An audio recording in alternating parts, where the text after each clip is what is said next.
Salmo de número 2, por Charles Harris Spurgeon. Por que os gentios se amotinam e os povos intrigam em vão? Os reis da terra preparam seus ardis e, unidos, os governantes conspiram contra o Senhor e contra o seu Cristo, proclamando: façamos em pedaços os seus laços, sacudamos para longe de nós seus vínculos. Do seu trono celeste, o Senhor põe-se a rir e a ridicularizá-los, e no seu devido tempo os repreenderá com ira, e em seu furor os confundirá de pavor, declarando: fui eu que consagrei o meu rei sobre Sião, meu monte sagrado. Proclamei o decreto do Senhor, ele me disse: tu és meu filho, eu hoje te gerei. Pede, e eu te darei as nações como herança, os confins da terra como tua propriedade. Tu as regerás com cetro de ferro, como um vaso de oleiro as espatifarás. Por isso, ó reis, sede prudentes, aceitai a correção, magistrados da terra. Servi ao Senhor com temor, e vivei nele com alegria e tremor. Rendei ao Filho adoração sincera, para que não se ire e vos sobrevenha repentina destruição, pois a sua ira se acende depressa. Verdadeiramente felizes são todos os que nele depositam sua plena confiança. Temos, nestes 3 primeiros versículos, uma descrição do ódio dos homens contra o Messias. Não é necessário melhor comentário sobre isso do que o cântico apostólico em Atos 4, versículos 27 e 28. Porque em verdade, contra o teu santo Filho Jesus, a quem ungiste, tanto Herodes como Pôncio Pilatos, com os gentios e o povo de Israel, foram reunidos para fazerem tudo o que a tua mão e o teu conselho antes determinaram que fosse feito. O salmo começa abruptamente com um interrogatório irado, e bem pode ser. Certamente é pouco para se admirar que a visão de criaturas com armas contra seu Deus surpreenda a mente do salmista. Vemos os pagãos furiosos rugindo como o mar, agitados de um lado para o outro por ondas inquietas como o oceano em uma tempestade. E então marcamos as pessoas em seus corações, imaginando algo vão contra Deus. Onde há muita raiva, geralmente há alguma loucura e, neste caso, há excesso dela. Raiva. A palavra com a qual Paulo traduz isso no grego denota raiva, orgulho e inquietação, como cavalos que relincham e correm para a batalha. Versículo 2. Observe que a comoção não é causada apenas pelo povo, mas seus líderes fomentam a rebelião. Muitos fizeram a sua parte e agora os poderosos se mostram, como disse John Trapp. Os reis da terra se estabeleceram. Com determinada malícia, eles se posicionaram em oposição a Deus. Não foi uma raiva temporária, mas um ódio profundo, pois eles se propuseram resolutamente a resistir ao príncipe da paz. E os governantes se aconselham juntos. Eles travam a guerra com astúcia, não com uma pressa tola, mas deliberadamente. Eles usam toda a habilidade que a sabedoria humana pode proporcionar. Como Faraó, eles clamam: vamos lidar com eles com sabedoria. Oh, se os homens tivessem metade do cuidado no serviço de Deus em servi-lo sabiamente, como seus inimigos são em atacar seu reino astuciosamente. Os pecadores são espertos, e ainda assim, os santos são estúpidos. Mas o que eles dizem? Qual é o significado dessa comoção? Eles se reúnem. Mas por que eles se uniram contra o Senhor ou contra o seu ungido? Qual era o desejo deles por ele? Para ter seus bens? Não, ele não tinha nada para si, mas eles eram mais ricos do que ele. Para ter sua liberdade? Não, isso não seria suficiente para eles, pois já o haviam amarrado antes. Para fazer com que o povo não goste dele? Não, isso não lhe serviria, pois já o tinham feito até que até os seus discípulos fugiram dele. O que eles teriam então? O sangue dele? Sim, eles se aconselharam, diz Mateus, para condená-lo à morte. Eles tinham a mente do diabo que não se satisfaz senão com a morte. E como eles inventam isso? Ele diz: eles se aconselharam sobre isso. Palavras escritas por Henry Smith, 1578. O verso 2 ainda diz contra Jeová e contra o seu ungido. Que honra foi para Davi estar assim publicamente associado com Jeová. E porque ele foi seu ungido, para ser objeto de ódio e desprezo para o mundo ímpio. Se esta mesma circunstância aumentou terrivelmente a culpa e selou a condenação desses pagãos apaixonados, certamente foi isso que, acima de tudo, preservaria a mente de Davi calma e serena, sim, pacífica e alegre, apesar da orgulhosa e arrogante arrogância de seus inimigos. Ao escrever este salmo, Davi era como um homem em uma tempestade que ouve apenas o rugido da tempestade, ou não vê nada além das ondas furiosas que ameaçam destruição por todos os lados. E, no entanto, a sua fé permitiu-lhe dizer: o povo imagina coisas vãs. Eles não podem ter sucesso. Eles não podem derrotar os conselhos do céu. Eles não podem ferir o ungido do Senhor. Palavras escritas por David Pitcairn, 1851. Comentemos mais uma vez os versículos 1 e 2. Esses versículos mostram que toda a confiança depositada no homem no serviço de Deus é vã. Na medida em que os homens se opõem a Cristo, não é bom confiar na multidão pelo seu número, nos sinceros pelo seu zelo, nos poderosos pelo seu semblante, ou nos sábios pelo seu conselho, visto que todos estes são muito mais frequentemente contra Cristo do que a favor dele. Comentemos o verso 3. Vamos separar suas amarras, diz. Isto é, sejamos livres para cometer todo tipo de abominações. Sejamos nossos próprios deuses. Livremo-nos de toda restrição. Reunindo atrevimento pela proposição traidora de rebelião, acrescentam: joguemos fora, como se fosse uma questão fácil. Vamos livrar-nos de suas cordas. Ó vocês, reis! Vocês se consideram os Sansões e as faixas da onipotência são apenas fios diante de vocês? Você sonha que irá quebrar em pedaços e destruir os mandatos de Deus, os decretos do Altíssimo, como se fossem apenas fios, e você diz: vamos lançar fora de nós suas cordas? Sim, existem monarcas que falaram assim e ainda existem rebeldes nos tronos. Por mais louca que seja a resolução de se revoltar contra Deus, o homem tem perseverado nela desde a sua criação e continua nela até hoje. O reinado glorioso de Jesus nos últimos dias não será consumado até que uma terrível luta convulsione as nações. A sua vinda será como fogo do fundidor e como sabão do lavandeiro, e o seu dia arderá como um forno. A terra odeia seu monarca legítimo, mas se apega ao domínio do usurpador. Os terríveis conflitos dos últimos dias ilustrarão tanto o amor do mundo ao pecado como o poder de Jeová para dar o reino ao seu Filho unigênito. Para um pescoço sem graça, o jugo de Cristo é intolerável, mas para o pecador salvo é fácil e leve. Podemos nos julgar por isso: amamos esse jugo ou desejamos afastá-lo de nós? Resolvidos, eles deveriam se rebelar como iníquos e sem medo, e por isso caluniam as doces leis do reino de Cristo como laços e cordas grossas que são sinais de escravidão. Mas o que diz nosso Salvador? Meu jugo é suave e meu fardo é leve.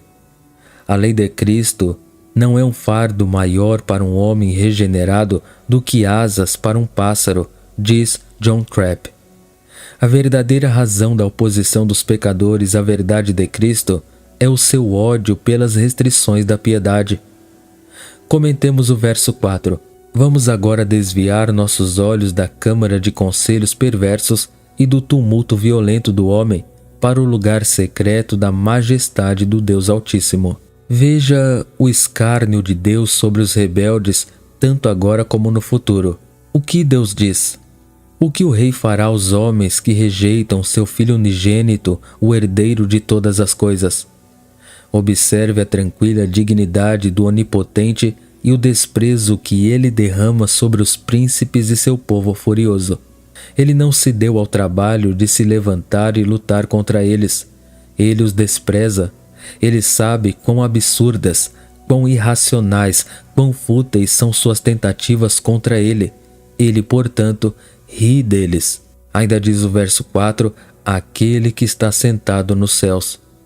Por meio deste é claramente sugerido, primeiro, que o Senhor está muito acima de toda a sua malícia e poder. Segundo, que ele vê todas as suas tramas, desprezando todos. Terceiro, que ele tem poder onipotente e, portanto, pode fazer com seus inimigos o que desejar. Nosso Deus está nos céus. Ele fez tudo o que quis. Salmo 115, verso 3. Aquele que está entronizado no céu ri, o Senhor zomba deles, ainda diz o verso 4. As loucuras dos pecadores são o esporte justo da infinita sabedoria e poder de Deus. E aquelas tentativas do reino de Satanás, que aos nossos olhos são formidáveis, aos olhos de Deus são desprezíveis. Palavras de Matthew Henry. Aquele que está sentado nos céus rirá. Eles zombam de nós, mas Deus ri deles. Rir? Esta parece uma palavra dura à primeira vista, mas será que as injúrias dos seus santos, as crueldades dos seus inimigos, o escárnio, a perseguição de todos os que nos rodeiam não passam de motivo de riso? Ele ri, mas é com desprezo. Ele despreza, mas é com vingança. Curta é a alegria dos ímpios. Oh, quais são as carrancas de Deus, se seus sorrisos são tão terríveis, como disse Thomas Adams. A expressão, aquele que está sentado nos céus, fixa imediatamente nossos pensamentos em um ser infinitamente exaltado acima do homem potente. E quando é dito, ele rirá, esta palavra foi projetada para transmitir às nossas mentes a ideia de que as maiores confederações entre reis e povos, e seus preparativos mais extensos e vigorosos para derrotar seus propósitos ou ferir seus servos, são, aos seus olhos, totalmente insignificantes e sem valor. Ele olha para seus esforços pobres e insignificantes, não apenas sem inquietação ou medo, mas ele ri de sua loucura. Ele trata sua impotência com escárnio. Ele sabe como ele pode esmagá-los como uma mariposa quando ele quiser, ou consumi-los em um momento com o sopro de sua boca. Quão proveitoso é para nós sermos lembrados de verdades como essas. É realmente uma coisa vã para os cacos de cerâmica da terra lutarem com a gloriosa majestade do céu, como disse David Pitcairn. Comentemos o verso 5. A voz da ira, um de uma série de sermões sobre as vozes dos atributos divinos.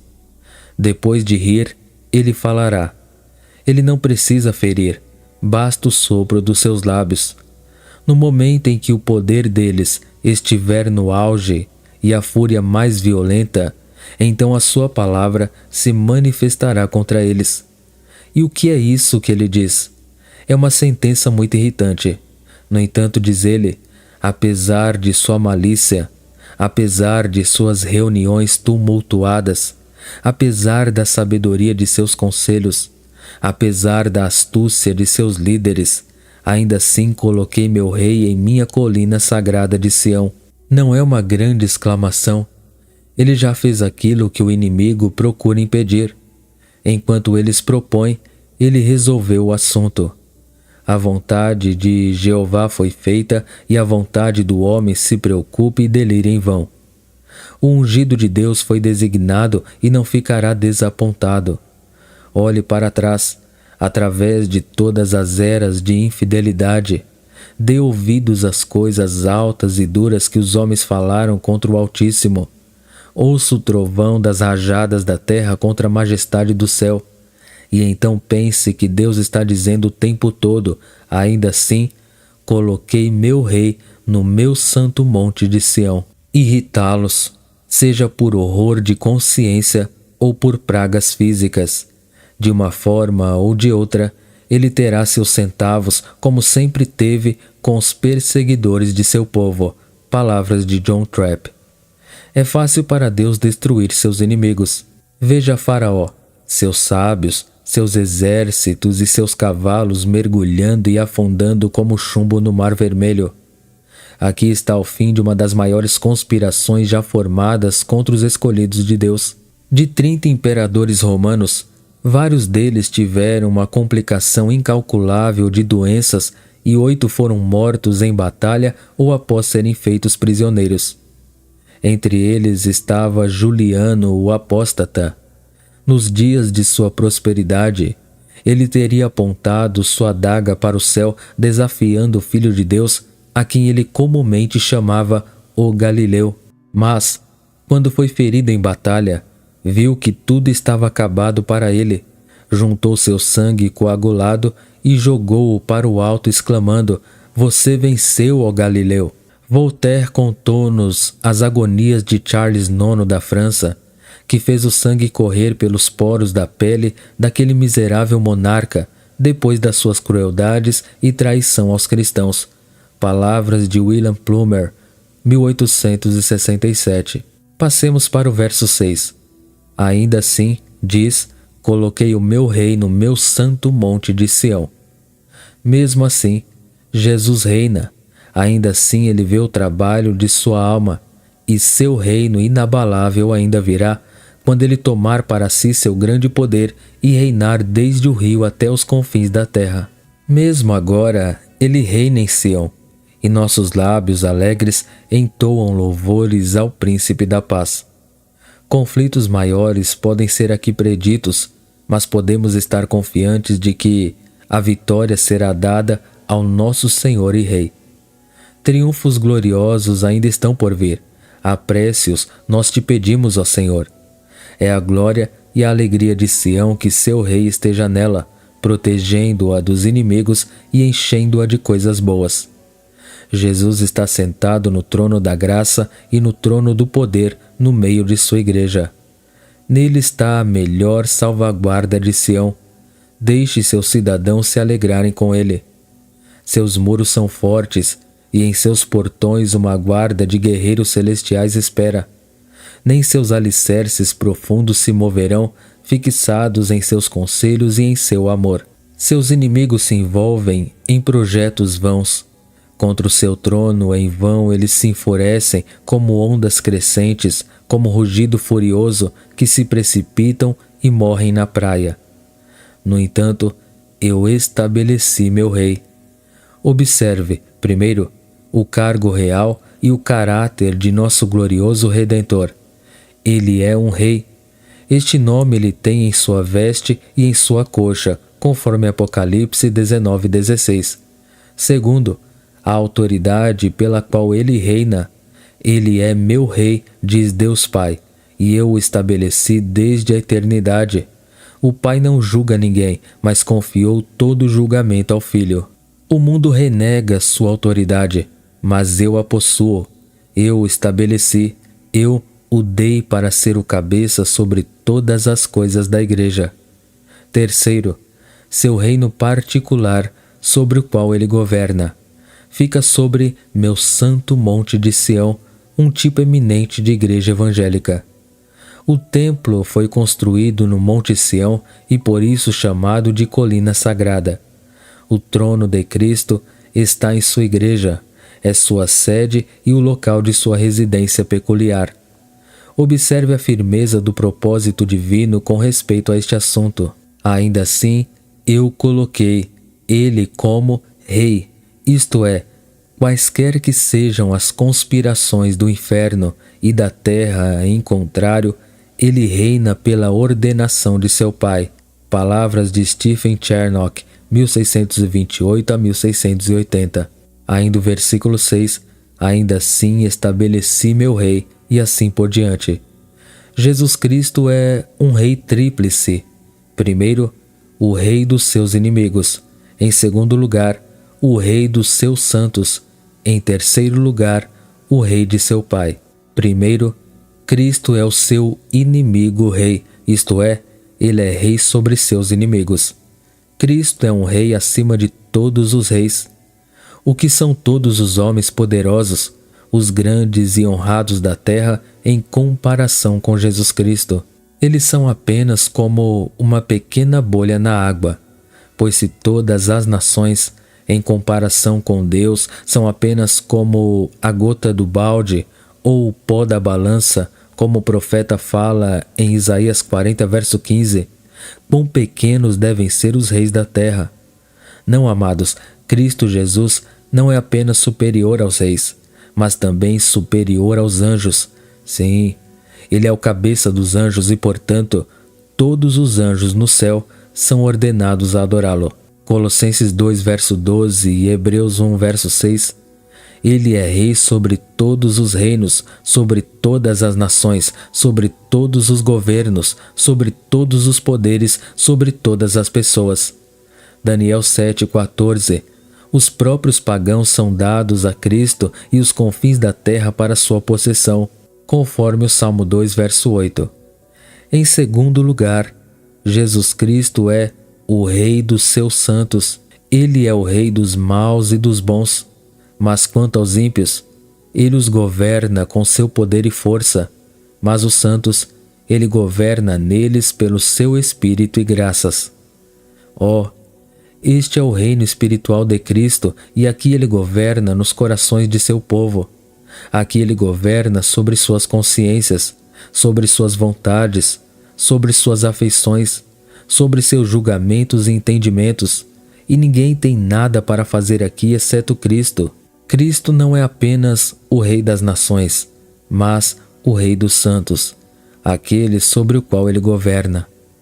Em terceiro lugar, Jesus Cristo também é o Rei de seu Pai, e por isso seu Pai o chama: eu coloquei o meu Rei no meu santo monte de Sião. Bem, ele pode ser nosso Rei quando ele for o Rei de Deus. Mas você pode perguntar: como é Cristo o Rei do Pai? Porque ele governa para seu Pai. Existe um duplo reino de Deus confiado a Jesus Cristo. Primeiro, um reino espiritual, pelo qual ele governa nos corações de seu povo e assim é Rei dos santos. E em segundo lugar, um reino providencial, pelo qual ele governa os assuntos deste mundo e, portanto, é o Rei das nações. Passemos a comentar o versículo 7. O decreto divino a respeito de Cristo em conexão com os decretos de eleição e providência. A filiação de Jesus.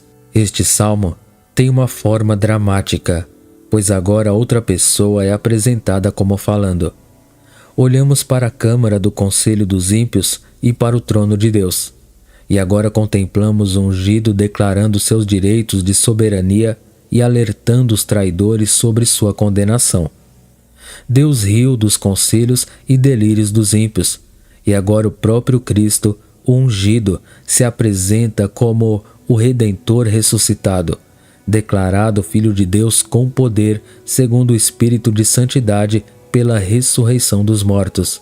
Romanos 1:4. Olhando para os rostos irados dos reis rebeldes, o ungido parece dizer: se isso não for suficiente para vos silenciar, declararei o decreto. Ora, este decreto está em conflito direto com o dispositivo do homem, pois o seu teor é o estabelecimento do próprio domínio contra o qual as nações estão delirando. Você é meu filho. Aqui está uma nobre prova da gloriosa divindade do nosso Emanuel. Pois a qual dos anjos disse alguma vez: tu és meu filho, hoje eu te gerei. Que misericórdia ter um divino Redentor em quem depositar nossa confiança. Hoje eu te gerei. Se isso se refere à divindade de nosso Senhor, não tentemos compreendê-la, pois é uma grande verdade, uma verdade a ser recebida com reverência, mas não a ser questionada com irreverência. Pode-se acrescentar que se isto se relaciona com o unigênito em sua natureza humana, devemos aqui também nos regozijar no mistério. mas não tentar violar sua santidade através da intromissão intrusiva nos segredos do Deus eterno. Bastam as coisas reveladas sem nos aventurarmos em vãs especulações. Na tentativa de definir a Trindade, ou de desvendar a essência da divindade, muitos homens se perderam. Aqui naufragaram grandes navios. O que devemos fazer num mar assim, com nossos frágeis barcos? A disputa a respeito da filiação eterna de nosso Senhor revela mais uma curiosidade presunçosa do que uma fé reverente. É uma tentativa de explicar onde é muito melhor adorar. A controvérsia é uma das mais inúteis que já envolveu a pena dos teólogos. Passemos a comentar o verso 8. Pede-me. Era um costume entre os grandes reis dar aos favorecidos tudo o que eles pedissem, conforme Esther 5, verso 6 e Mateus 14, verso 7. Portanto, Jesus só tem que pedir, e tem. Aqui ele declara que seus próprios inimigos são sua herança. Na face deles, ele declara este decreto: e eis aqui, grito ungido, enquanto segura no alto, naquela mão outrora perfurada, o cetro de seu poder. Ele me deu isto, não apenas o direito de ser um rei, mas o poder de conquistar.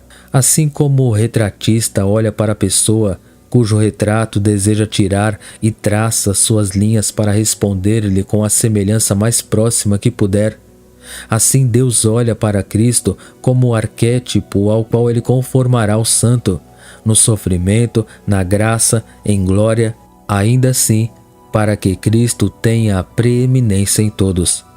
Todo santo deve sofrer porque Cristo sofreu. Cristo não deve ter um corpo delicado sob uma cabeça crucificada.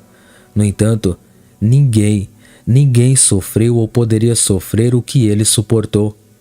Cristo é santo e, portanto, assim será todo santo, mas em um grau inferior.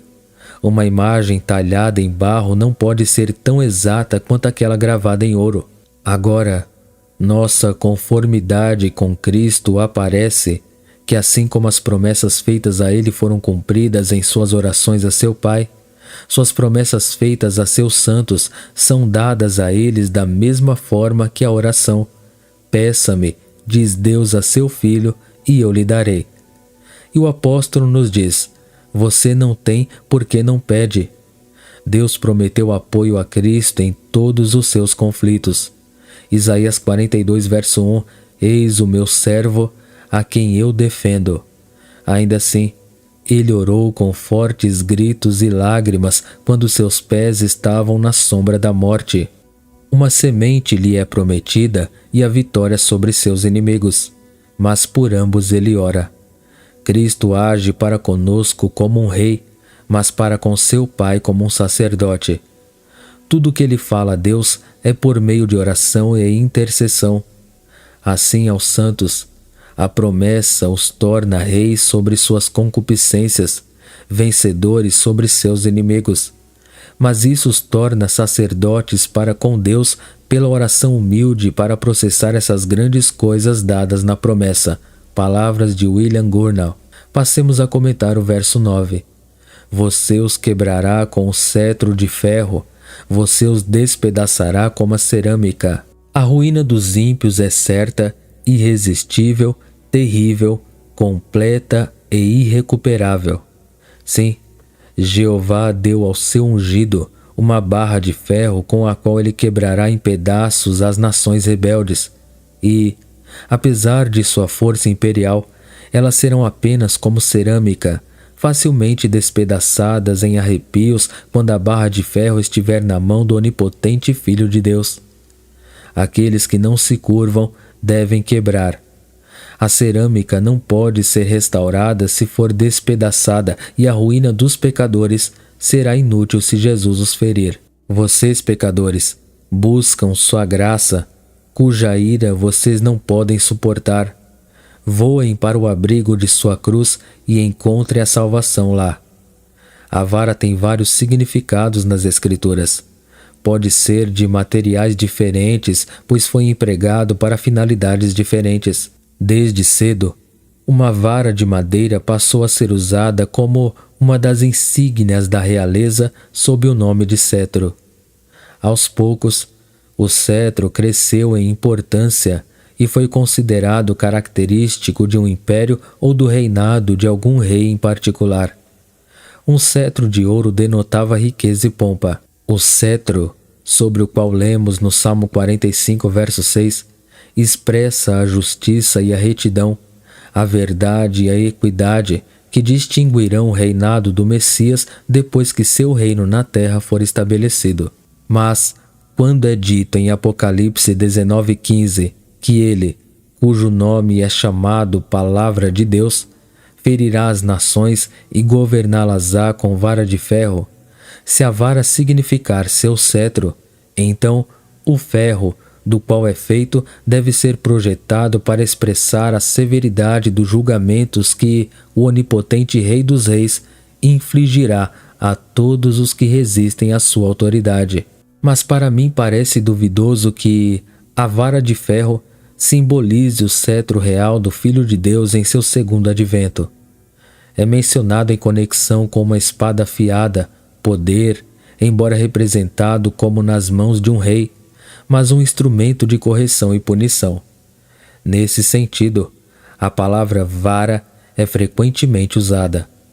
Quando a vara de correção é representada, como neste segundo salmo, como sendo de ferro, ela apenas indica quão pesado, quão severo e quão eficaz será o castigo ameaçado.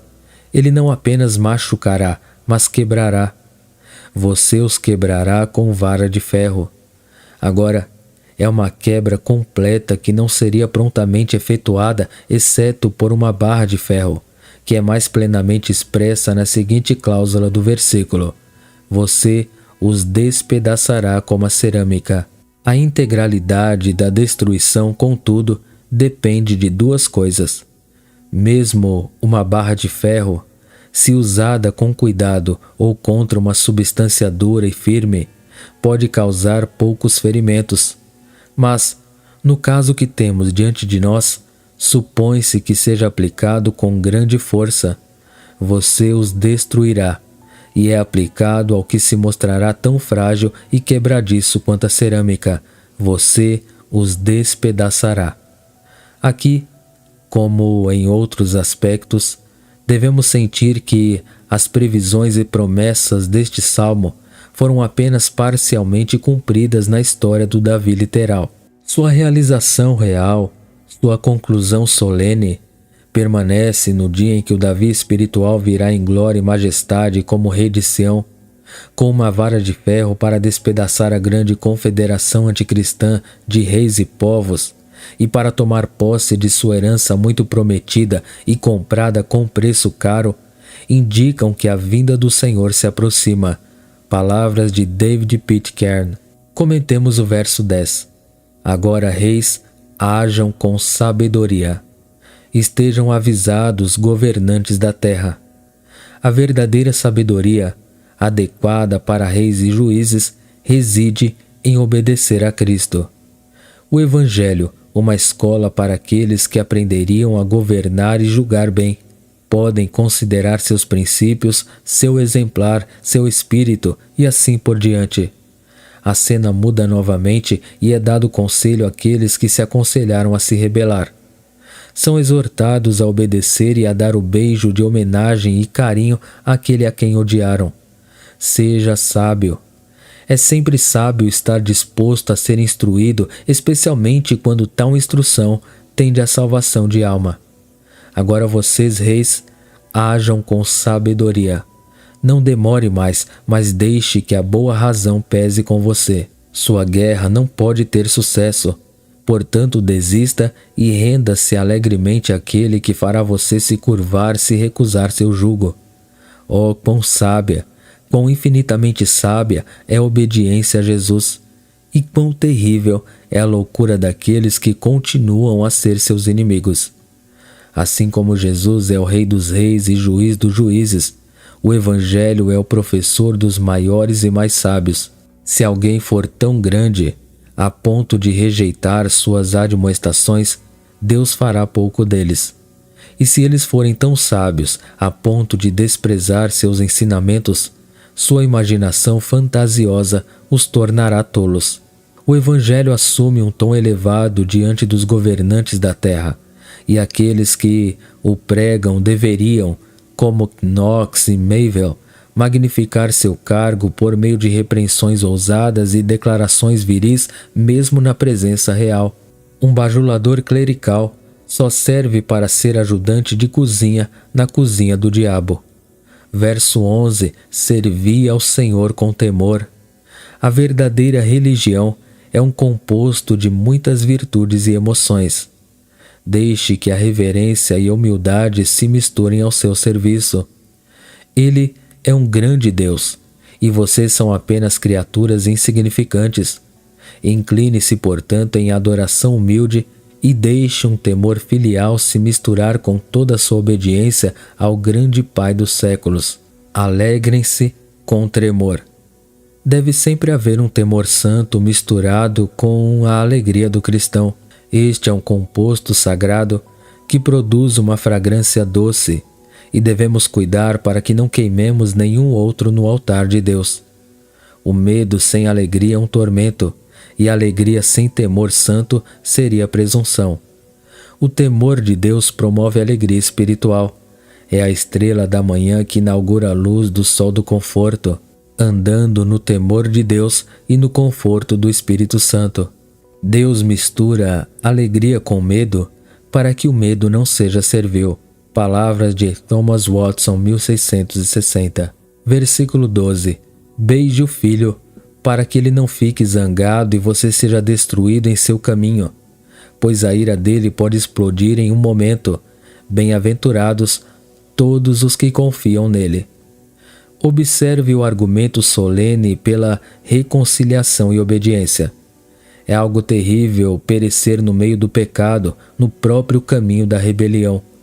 E, no entanto, com que facilidade sua ira poderia nos destruir repentinamente. Não é necessário que sua raiva seja aquecida 7 vezes mais. Deixe o combustível acender apenas um pouco e estaremos consumidos. Ó pecador, cuidado com os terrores do Senhor, pois nosso Deus é um fogo consumidor. Observe a bênção com que o salmo termina. Bem-aventurados todos os que nele confiam. Temos participação nesta bem-aventurança? Confiamos nele? Nossa fé pode ser tênue como um fio de aranha, mas se for real, somos abençoados em nossa medida. Quanto mais confiarmos, mais plenamente conheceremos essa bem-aventurança. Podemos, portanto, encerrar o salmo com a oração dos apóstolos: Senhor, aumente a nossa fé. O primeiro salmo foi um contraste entre o homem justo e o pecador perdido. O segundo salmo é um contraste entre a desobediência tumultuada do mundo ímpio e a exaltação segura do justo Filho de Deus. No primeiro salmo, vimos os ímpios expulsos como palha. No segundo salmo, os vemos quebrados como um vaso de oleiro. No primeiro salmo, contemplamos os justos como uma árvore plantada junto a rios de água. E aqui contemplamos Cristo, o cabeça da aliança dos justos, feito melhor do que uma árvore plantada junto a rios de água, pois ele é feito rei de todas as ilhas, e todos os pagãos se curvam diante dele e beijam o pó, enquanto ele mesmo dá uma bênção a todos aqueles que nele confiam. Os 2 salmos merecem a mais profunda atenção. Eles são, na verdade, o prefácio de todo o livro dos Salmos e foram, por alguns dos antigos, unidos em um só. São, porém, 2 salmos, pois Paulo fala disso como o segundo salmo, Atos 13, verso 33. A primeira nos mostra o caráter e a sorte dos justos, e o próximo nos ensina que os salmos são messiânicos e falam de Cristo, o Messias, o príncipe que reinará desde o rio até os confins da terra. Temos certeza de que ambos têm uma perspectiva profética de longo alcance, mas não nos sentimos competentes para abrir esse assunto e devemos deixá-lo para mãos mais capazes. Beijo, um sinal de amor entre iguais, um sinal de sujeição nos inferiores, um sinal de adoração religiosa nos fiéis. Palavras de John Richardson, 1655. Beije o filho para que ele não fique com raiva. Da pessoa, o filho, passaremos ao ato beijar o filho, no qual veremos que, uma vez que este é um ato que os homens licenciosos depravaram, homens carnais fazem isso e homens traiçoeiros fazem isso, Judas traiu seu mestre com um beijo. E ainda assim Deus ordena isso e expressa amor nisso. Tudo que foi ou pode ser abusado não deve, portanto, ser abandonado. Então consideremos e magnifiquemos a bondade de Deus que nos trouxe a esta distância para que possamos beijar o Filho, e que, enquanto o amor da Igreja no Antigo Testamento, mesmo no Cântico, não foi além de "Oh, se ele me beijasse com os beijos de sua boca", assim, agora na Igreja cristã e na visitação de uma alma cristã, ele nos convidou, nos permite beijá-lo, pois ele está atualmente entre nós. Isto nos leva a dar uma sincera persuasão e exortação para beijar o Filho, com todos aqueles afetos que encontraremos expressos nas Escrituras, naquele testemunho de amor verdadeiro, um beijo santo. Mas então, para que essa persuasão pelo amor não seja eficaz e poderosa o suficiente para nós, desceremos desse dever para o perigo, do amor para o medo, para que ele não fique com raiva. E nisso veja primeiro que Deus, que é amor, pode ficar irado. E então, que este Deus que está irado aqui é o Filho de Deus, aquele que tanto fez por nós e, portanto, na justiça pode estar irado. Aquele que é nosso juiz e, portanto, devemos temer sua raiva. E então, num terceiro ramo, veremos quão facilmente essa raiva desaparece. Um beijo a remove. Beije o Filho, isto é, abrace-o, dependa dele como seu soberano. Beije-o e não tenha vergonha de beijá-lo, para que ele não fique com raiva. A raiva, por ser uma paixão que perturba o homem, não está em Deus. Mas a raiva, como é um discernimento sensato dos inimigos dos amigos e das coisas que conduzem ou desconduzem a sua glória, assim é em Deus. Quando Deus inflige punições como faria um rei justamente indignado, então Deus fica irado. Agora aqui, nosso caso é mais pesado. Não é esse Deus grande, todo-poderoso e majestoso que pode estar irado. Isso já é ruim o suficiente. Mas até o Filho, a quem devemos beijar, pode ficar irado. Palavras dos sermões de John Donne. Beije o Filho. Para fazer as pazes com o Pai, beije o Filho. Deixe-o me beijar era a oração da Igreja. Vamos beijá-lo. Esse é o nosso esforço. Na verdade, o Filho deve primeiro beijar-nos pela sua misericórdia, antes que possamos beijá-lo pela nossa piedade. Senhor, conceda agora estes beijos mútuos e abraços intercambiáveis para que possamos ir à ceia das bodas no futuro. Quando o coro do céu, até mesmo as vozes dos anjos, cantarem canções nupciais nas bodas da esposa do Cordeiro. Palavras de Thomas Adams. Ainda no verso 12 temos sua ira. Indescritível deve ser a ira de Deus quando é totalmente acesa, visto que a perdição pode ocorrer apenas um pouco quando ela é acesa. Palavras de John Newton. Amém. Deus abençoe a todos.